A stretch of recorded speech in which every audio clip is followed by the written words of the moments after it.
तो दोस्तों आज हो गया 14 फरवरी 2022। बिहार समेत देश दुनिया की बड़ी उतार समाचार लेकर आए सिर्फ आपके लिए। फावर खबर शुरू करते हैं। उससे पहले चैनल को अब तक सब्सक्राइब ना किया हो तो फावर चैनल सब्सक्राइब कर दे, लाइक कर दे, शेयर कर दे ताकि इसी तरह की खबर आप हर रोज देख सके। चलिए शुरू करते हैं आज की पहली बड़ी खबर। पंजाब के लुधियाना में एक जनसभा को संबोधित करते हुए गृह मंत्री अमित शाह ने कहा कि कोई लचर सरकार पंजाब और देश की सुरक्षा नहीं कर सकती। चरणजीत सिंह चन्नी के नेतृत्व में क्या पंजाब सुरक्षित रह सकती है? अमित शाह ने कहा कि चन्नी साहब ख्वाब देख रहे हैं कि पंजाब में फिर से सरकार बनाने जा रहे हैं। जो आदमी देश के प्रधानमंत्री का रूट सुरक्षित नहीं रख सकता वो पंजाब को भला कैसे सुरक्षित रख सकता है? तेलंगाना के मुख्यमंत्री के चंद्रशेखर राव लगातार बीजेपी पर हमलावर है। रविवार को भाजपा पर एक बार फिर निशाना साधते हुए राव ने पार्टी पर राज्य के चुनाव जीतने के लिए धर्म और सेना के संदर्भ का इस्तेमाल करने का आरोप लगाया है।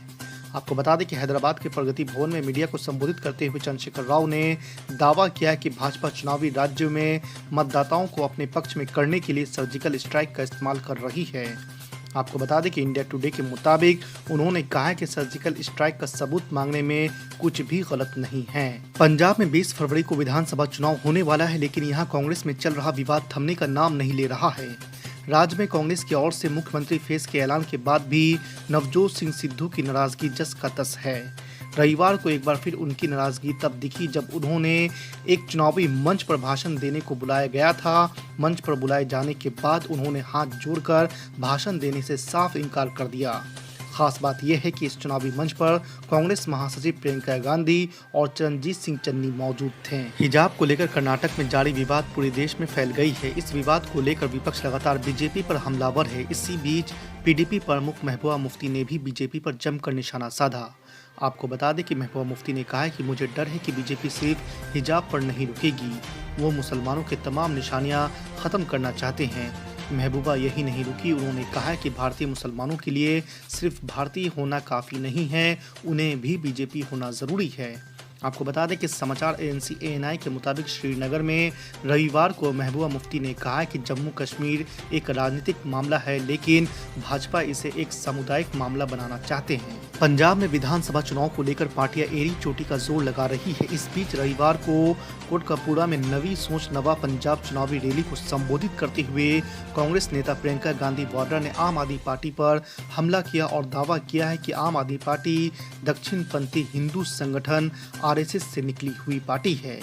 उन्होंने कहा है कि आपके नेतृत्व वाली दिल्ली में शैक्षिक और स्वास्थ्य देखभाल संस्थानों के नाम पर कुछ भी नहीं है। रैली में प्रियंका गांधी वाड्रा ने कहा है कि आम आदमी पार्टी RSS से निकली हुई पार्टी है। योगी आदित्यनाथ के गर्मी वाले बयान पर फिर बोले अखिलेश यादव, पहले चरण की वोटिंग के बाद ठंडे हो गए उनके तेवर। जी हाँ दोस्तों, आपको बता दें कि अखिलेश यादव ने कहा कि भाजपा सरकार में इनामी माफिया क्रिकेट खेल रहे हैं, पुलिस कप्तान फरार चल रहे हैं, पुलिस हिरासत में युवक की मौत हो गई, गोरखपुर में पुलिस ने ही व्यापारी की हत्या कर दी। भाजपा नेता कह रहे हैं कि गर्मी निकाल देंगे। पहले चरण के मतदान के बाद उनके तेवर ठंडे पड़ गए हैं। आपको बता दें कि रविवार को सहावर के गांव फरौली में सपा के राष्ट्रीय अध्यक्ष और पूर्व मुख्यमंत्री अखिलेश यादव ने कानून व्यवस्था पर भाजपा सरकार को घेरा।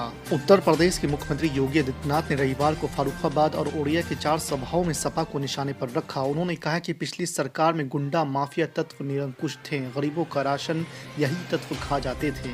भाजपा सरकार ने गरीबों से हक छीनकर बनाई गई संपत्तियों पर JCB चलवा दी है।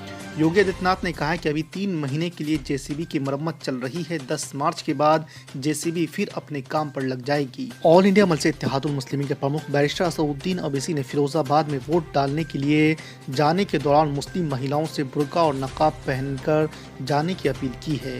अवैसी रविवार को यहाँ जनसभा को संबोधित कर रहे थे। उन्होंने भारतीय परिवर्तन मोर्चा के प्रत्याशी बबलू सिंह गोल्डी के समर्थन में जनता से वोट की अपील की है। आप बताइए कि कब्रिस्तान पे नवाब, अरे कौन सा औरत का गला है कि फंसा ही नहीं है। जिंदों को नहीं छोड़ रहे तो कब्रिस्तान पे बोला कि नवाब के लोग बोले अरे हमारी काबिलियत ये है कि हम जिंदों को नहीं छोड़े तो मुर्दों को कैसा छोड़ेंगे। वाह, मुबारक हो आपके इस जज्बे को। अब खबर पर चले गए तो कौम याद नहीं आई, कौम याद नहीं आई, खबर पे चले गए तो कौम याद नहीं आई। और साथ ही साथ मैं शुक्रिया अदा करना चाहूंगा इस ग्राउंड के मालिक का, हमारे मुशाहिद हसन साहब का, जुबैर साहब का, महमूद साहब का, इनको भी बहुत डराया गया। ये मैदान मत दो। मैं इनसे कह रहा हूं, आपने इस मैदान को बचा के रखा, नवाब की ललचाई नजरों से बड़ा काम किया। अब जब इंशाअल्लाह मजलिस का यह जलसा हो चुका है तो जितने शयातीन है, जितनी गंदगी अब यहां से भागेगी, साफ होगा। तो एक मरतबा दिल में दुरूद शरीफ पढ़ लीजिए, पूरा जितने इनके अदाए में पूरे के पूरे दूर हो जाएंगे इंशाअल्लाह ताला। मेरे अजीज दोस्तों और बुजुर्गों, नवाब साहब ने एक और बड़ा कारनामा किया कि दुर्ग बरादरी में जो जोजा बरादरी है उनको ओबीसी का सर्टिफिकेट मिलता था। नवाब साहब तो किसी की तरक्की देख ही नहीं सकते। वो समझते कि मैं अगर खा लिया, मेरा पेट भर गया तो संभल के गरीबों का, भूखों का पेट भर जाता है।